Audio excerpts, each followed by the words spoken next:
आसान तो तब नहीं लगता जब हमने करके दिखाया ना होता। जब प्रमाण दे दिया है तो अब भी शंका है, प्रमाण के बाद शंका नहीं रहती मुझे। लेकिन इतना जरूर है कि एक बार सरकार के उठाए गए कदमों की समीक्षा करें। सरकार ने जो वादे किए हैं उनकी समीक्षा होगी 15 जनवरी, और एसकेएम के सारे पदाधिकारी बैठेंगे और समीक्षा के बाद फिर डिसीजन हमारा एसकेएम लेगा कि हमें करना क्या है। हाँ, अगर आने की जरूरत पड़ी तो आएंगे, बार बार आएंगे। और किसानों की समस्याओं का समाधान तो कभी हो नहीं सकता, क्योंकि जैसे खेती करते हैं हम उससे समस्याएं भी पैदा होती हैं। तो चलता रहेगा, संघर्ष चलता रहेगा। लेकिन जो लड़ाई एमएसपी को लेकर शुरू हुई, 3 कानून एमएसपी, 2 बड़े बिंदु, उस पर सवाल यही उठ रहा है कि एमएसपी पे क्यों आपने छूट दी, या दब गए या पीछे हट गए। ये तीनों शब्द उचित नहीं है। नहीं, जो लोग लिख रहे हैं उसकी बात कर रहा हूं मैं, वही कह, जो आपने प्रश्न किया आप अपने तरफ से कर रहे हैं या लिखा होगा पढ़ रहे हैं, वो तो हमारा विषय नहीं है। ये तीनों शब्द उचित नहीं। उचित ये है, एमएसपी का हम लोग भी जानते हैं बड़ा टेक्निकल विषय है, बड़ा विषय है। एमएसपी पे एक झटके में कानून नहीं बन सकता है। इस पर बड़ी तैयारी की ज़रूरत है, बड़े अध्ययन की ज़रूरत है। बड़ा देश है, कई किस्म की जलवायु है, कई हज़ारों किस्म की फसलें पैदा होती हैं, और बहुत सारी चीज़ों को ध्यान में रखते हुए एक हम लोग चाह रहे थे कि एमएसपी पे कानून बने और एक कमेटी बने जिसको इम्प्लीमेंट करने के लिए तैयारी करें। तो वो कमेटी बनी है। तो कानून किस तरह का होगा, किस तरह का उसका प्रारूप होगा, किस तरह वो इम्प्लीमेंट होगा, वो सारी चीज़ें हैं। तो उसके लिए कमेटी बनी है, उसमें हम लोग भी हैं, एसकेएम भी है। तो कमेटी बनी। खुश हैं आप लोग इस फैसले से? हाँ, जो भी पंच फैसला कर दें। हम गांव देहात के रहने वाले किसान लोग हैं, पंचायत को मानने वाले लोग हैं। अगर हमने 5 पंच को नियुक्त किया और जो फैसला हो गया बैठ करके, वो फैसला हो। सर, जब कृषि कानून वापस लिया गया उसके बाद राकेश टिकैत जी का एक आह्वान था कि किसी भी कीमत पर एमएसपी पे हमें कानून चाहिए, संविधान चाहिए, लेकिन वो पीछे हटते दिखे और सरकार के चंगुल में फंसते दिखे। या सरकारों से मिली भगत है या कुछ और बात है? तो शब्दों का चयन ठीक नहीं है। सरकार के चंगुल में फंसने में ऐसी बात न करें। आप तो दबाव तो लग रहा है, दबाव तो लग रहा है ना। नहीं, और अगर चाहे पंचों का ही हो ना सर, ना दबाव नहीं। हम तो बता रहा हूँ, आप लोग अधूरी बात कह रहे हैं। टिकैत साहब ने कहा कि एमएसपी पे कानून बनना चाहिए, और ये भी कहा कि कमेटी बने। कमेटी बनने की तो कभी बात ही नहीं की। आप अपने, अगर आपने J1 से हमारे साथ है तो अपने वीडियो रिव्यू करिए, और अगर नए आए हैं तो मेरी जिम्मेदारी नहीं है। अच्छा, ये मेरे साथी कुछ है, ये जानते हैं इस बात। जादव साहब पहले कहते थे कि कानून बना लो, उसके बाद कमेटी का गठन होता रहेगा। हाँ, पहले कानून की मांग। बिल्कुल ये हम लोगों की मांग थी। लेकिन ऐसा है कि बैठते हैं, और ये भी बात थी एक बार बैठे, बैठ के बात करेंगे तो मामले सुलझेंगे।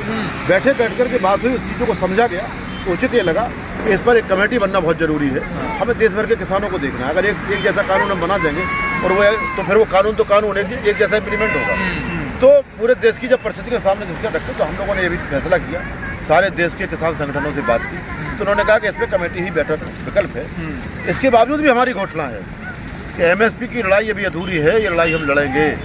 यहाँ बात करो सर, भरोसा बड़ी जल्दी कर लिया आपने सरकार को। नहीं, भरोसा हमने कहा 1 साल भी तो हो गई। नहीं, अब आके लास्ट में भरोसा तो करना पड़ता है।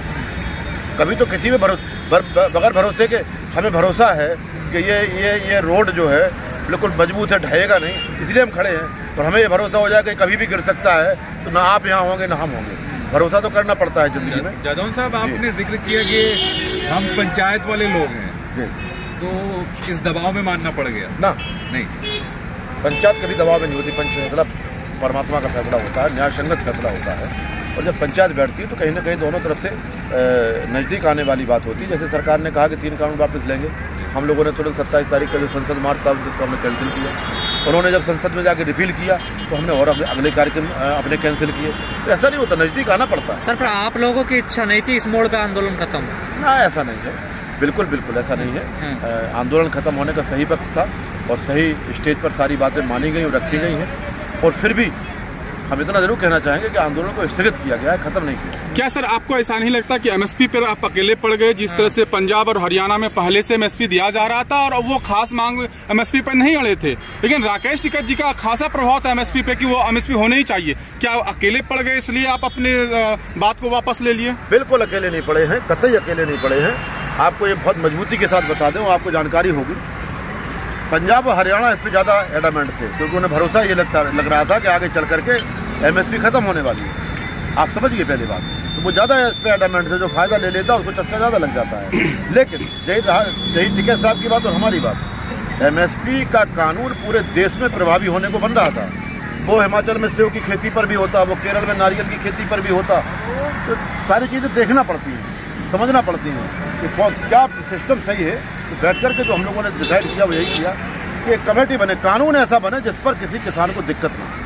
तो अभी आंदोलन खत्म ना समझा जाए, स्थगित है, खत्म होने का सवाल ही नहीं। आंदोलन अगर देश से खत्म हो जाएगा तो लोकतंत्र मर जाएगा। आंदोलन लोकतंत्र की जननी है। अच्छा, एक सवाल, तो आंदोलन तो खत्म हो ही नहीं सकता, उसको तो स्थगित किया गया, आगे फिर देखेंगे। जादव साहब, एक सवाल मुआवजे को लेके भी है कि मुआवजे को लेके क्या करेगी इसके? मुआवजे को लेकर के जो हमारी बातचीत हुई है, हर स्टेट को ये आदेश गए सरकार के कि शहीदों के मुआवजे को दिया जाए। हम लोगों ने कहा था कि पंजाब वाला जो उदाहरण है उसको रख करके दिया जाए, तो उन्होंने कहा बिल्कुल पंजाब में जो करेगा उसको। लेकिन सर लखीमपुर कांड पे आपके कोई प्रतिक्रिया नहीं? प्रतिक्रिया है, क्यों नहीं। लखीमपुर कांड पे अभी हमारी लड़ाई जारी है। अभी गृह मंत्री का इस्तीफा नहीं हुआ है, अभी गिरफ्तार नहीं हुए, वो बहुत जरूरी है। अब ये सरकार की बात है, तब तक हमदर्दी दिखाएगी और देश की जनता देख रही है, देश का कानून देख रहा है, देश की आत्मा जो लोकतंत्र की संविधान वो भी देख रहा है कि संविधान की शपथ लेने वाले लोग संविधान को तोड़ने का काम कर रहे हैं। हम लोग आम आदमी हैं, जनता है देश की, हम आवाज़ उठा सकते हैं, अपनी बात रख सकते हैं, उसमें हम कभी पीछे नहीं हैं। हम कहीं बैक नहीं, ना किसी के दबाव में हैं। ये काम सरकार को करना है, सरकार को करना चाहिए। अगर सरकार राष्ट्रभक्त सरकार है, भारतीय संस्कृति को पहचानने वाली सरकार है, संविधान की रक्षा करने वाली सरकार है, को इसका नुकसान उठाना पड़ सकता है। अवश्य उठाना पड़ेगा भाई, जो भी गलत करेगा उसको नुकसान होना पड़ेगा। सर, जिस तरह स्वामीनाथन आयोग रिपोर्ट की बात आप लोग अक्सर शुरू दिन से करते आए हैं, लेकिन ना जो 6 सूत्री मांग थी ना उसमें कहीं जिक्र था, ना आप लोग सरकार से बात की उसमें कहीं स्वामीनाथन आयोग रिपोर्ट की बात थी। क्या वो भूल गए या अपने वादे पर भूल गए आप लोग? भूलने वाली कोई बात नहीं थी। तो कहीं जिक्र क्यों नहीं फिर? नहीं, जिक्र थे। कहाँ जिक्र थे? 6 सूत्री जो मांग थी उसमें भी जिक्र नहीं थे, आप जो सरकार से बात की उसमें भी जिक्र ना थे, तो क्या सारे MSP पे कानून ये स्वामीनाथन रिपोर्ट का निचोड़ है आदरणीय। MSP पे कानून को आप समझिए कितना महत्वपूर्ण विषय है और कितना वृहद विषय है। हम आपके माध्यम से, प्रश्न आपका है, मैं समझ रहा हूँ कि आप पूरे देश की बात कर रहे हैं, मैं आपके माध्यम से पूरे देश को बताना चाहते हैं कि MSP पे कानून बनना भी स्वामीनाथन रिपोर्ट का एक बड़ा हिस्सा है। और दूसरी बात बता दें, माननीय प्रधानमंत्री का 2011 का ड्रीम प्रोजेक्ट था ये, इसलिए उनको याद दिलाया गया। तो उस समय तो दूसरे प्रधानमंत्री थे या मुख्यमंत्री थे, आपकी सिफारिश को उन्होंने नहीं माना। आज स्वयं प्रधानमंत्री हैं, अब आपकी नैतिकता कहाँ गई? अब आपको पावर सब कुछ है, बनाइए कानून। अच्छा, यूपी मिशन की बात करते थे किसान यहाँ से, अब क्या यूपी मिशन की शुरुआत करेंगे? देखो, यूपी मिशन की व्याख्या हमेशा गलत थी। यूपी मिशन हमारा आंदोलन को लेकर हमेशा ये कहा गया कि आंदोलन की मजबूती के लिए यूपी मिशन है। यूपी मिशन अब कोई राजनीतिक दल तो है नहीं जो हमें कहीं प्रत्याशी खड़े करना थे, चुनाव लड़ना था, ये तो कोई मिशन था नहीं। लेकिन विरोध प्रदर्शन भी तो किया जाता है। अच्छा, देवता जब आंदोलन रहेगा, हम किसी से लड़ाई में है, वो आंदोलन में आमने सामने है तो उसको सपोर्ट करेंगे। तो अब माफ कर दिया आपने फिर? अब तो किसान देखेंगे, मौका दिया सरकार को। सरकार को एक मौका दिया है कि कुछ अच्छे काम करके किसानों का अगर दिल जीत सको तो सभी को मौका है, विपक्ष को भी मौका है, सरकार को, पक्ष विपक्ष दोनों को मौका है। जिनको सत्ता का व्यापार करना है जीत ले अपना दिल, और अगर जीत लेंगे तो ठीक बात है, और नहीं जीत लेंगे तो किसान फैसला करेगा। वो किसान नहीं रहा तो एक सारे पे वोट देगा, वो सोच समझ के कॉल करके देगा। तो हर कदम पे सरकार के तैयार रहेगा। बिल्कुल, इस आंदोलन की यही तो उपलब्धि है कि सरकार, किसान को लगा कि हम लड़के जीत सकते हैं, हमें लड़ना चाहिए, हमें संघर्ष करना चाहिए, हमें एकजुट रहना चाहिए। तो इस आंदोलन की बड़ी उपलब्धि है और हम सारे लोग एकजुटता के साथ यहाँ से जा रहे हैं।